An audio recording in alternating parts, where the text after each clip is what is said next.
भाऊच्या धक्क्यानंतर भाऊनी त्यांना सांगितलं, तिला महाराष्ट्राची माफी मागायला लावली. आणि दुसऱ्या दिवशी त्या निक्कीला त्यांनी सांगितलं की ते रात्री तू ते बॅग तुझी आहे ना, तर तिने रात्री सांगितलं ती माझी नाही, आणि दुसऱ्या दिवशी ती मेकअप करत होती. आणि त्यावेळेस त्यांनी तो मुद्दा उचलला की अगं तुझं सामान इथे आहे तर तू उचल, बाकी दुसऱ्या लोकांना पण सांगतेस ना. आणि त्यानंतर लोकांच्या काही कमेंट आल्या की नाही, वर्षा मॅम पण मुद्दाम पिन करतायत, वर्षा मॅम पण मुद्दाम करतायत. मग काय गेमच खेळायचं नाही? मग असं आहे की आता रिस्पेक्ट देते ती म्हणून काय बोलणंच बंद करायचं असं नाही असू शकत ना.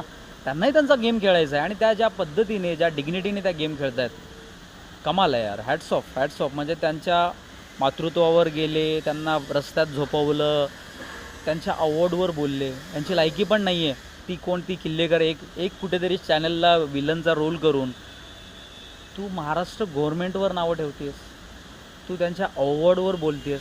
लाज वाटली पाहिजे तुला.